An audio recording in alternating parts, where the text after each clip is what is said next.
안녕하세요. 예수님 따라쟁이 마태복음 산책입니다. 이 마태복음 산책을 통해서 오늘도 하나님의 은혜를 더 깊이 발견하시는 시간 되길 바랍니다. 먼저 14장의 문제의 정답을 살펴보도록 하겠습니다.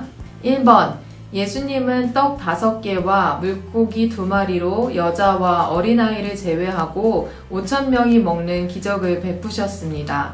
배불리 먹고 남은 조각은 얼마나 되었나요? 정답은 12바구니에 찰 만큼입니다. 2번, 예수님은 오병이어의 기적 후 제자들을 재촉하여 배를 타고 바다를 건너게 하신 후 어떤 행동을 하셨나요? 정답은 기도하러 따로 산에 올라가심입니다. 3번, 베드로가 물 위를 걸을 때 무엇을 보고 무서워하여 물에 빠지게 되었나요? 정답은 바람입니다. 마태복음 15장 1절부터 20절까지의 말씀을 살펴보면 예수님과 유대 종교 지도자들 간의 논쟁에 대한 부분이 나옵니다.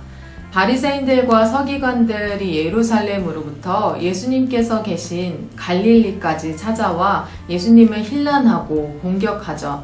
그 내용을 살펴보면 예수님의 제자들이 정결의식을 지키지 않은 것을 가지고 문제 제기를 하고 있습니다.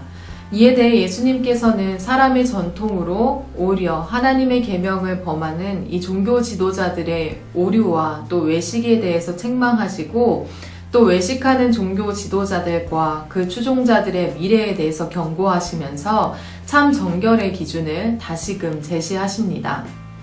다음으로 21절부터 31절의 말씀에는 두로와 시돈 지방에 가신 예수님과 또 그곳에서 만난 가나안 여인의 믿음 그리고 그 딸의 치유 사건이 나오고요.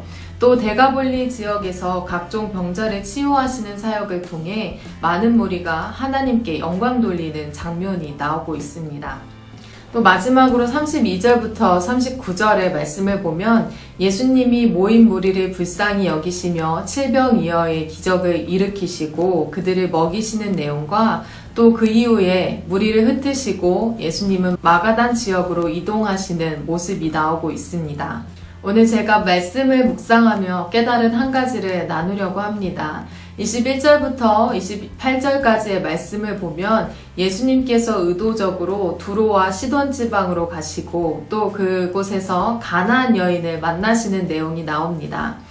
그 가나안 여인이 예수님을 만났을 때 이렇게 고백하죠. 22절의 말씀을 보면 주 다윗의 자손이여 나를 불쌍히 여기소서 내 딸이 흉악하게 귀신 들렸나이다 하되 이렇게 자신의 딸의 치유를 위해 간청합니다. 그러나 예수님은 그 간청에 무응답으로 반응하시죠.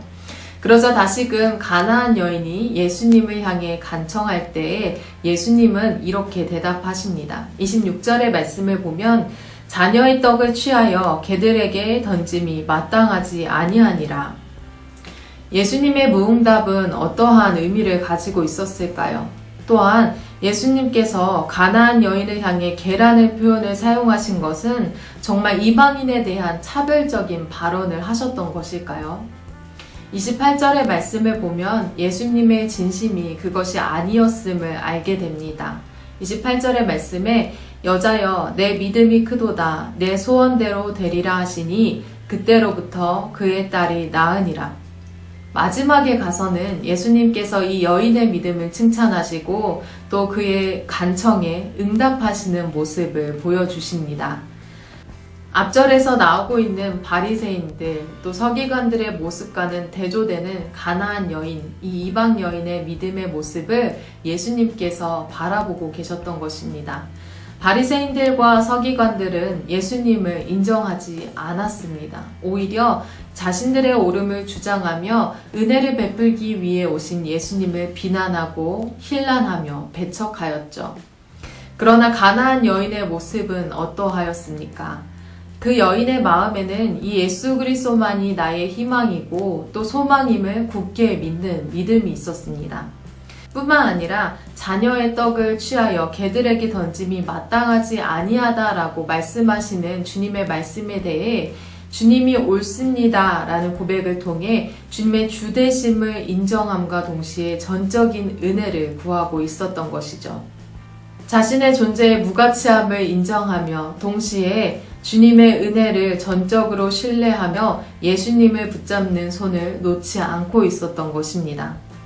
예수님은 이 여인을 보시며 제자들 앞에서 이 여인의 믿음의 큼을 칭찬하시죠. 비록 유대인들이 개나 짐승같이 여기는 이방인일지라도 그 존재와 상관없이 하나님을 인정하는 자들을 하나님이 인정하신다라는 것을 보여주고 계시는 것입니다. 그리 아니하실지라도 하나님은 나의 주로 고백하고 또 그 주님을 전적으로 신뢰하며 붙드는 그 믿음이 하나님으로부터 인정되어지는 믿음이었던 것이죠. 우리의 삶에도 이해할 수 없는 하나님의 무응답과 또 그 기도의 응답이 거절되어지는 순간이 있을지도 모릅니다. 그러나 그때에도 주님을 향한 신뢰와 또 주님의 주되심을 전적으로 고백하며 주님을 붙드는 손을 우리가 놓지 않을 때에 하나님의 일하심은 우리의 삶에 가장 적절한 때에 기가 막힌 타이밍으로 역사하실 것입니다. 그것을 신뢰하며 오늘 하루도 하나님과 동행하는 저와 또 우리 성도님들이 되었으면 좋겠습니다. 또한 이 마태복음을 묵상하시면서 오늘 우리의 삶에 적용할 한 가지를 꼭 적용하며 하나님의 일하심을 경험하는 시간들이 되었으면 좋겠습니다. 감사합니다.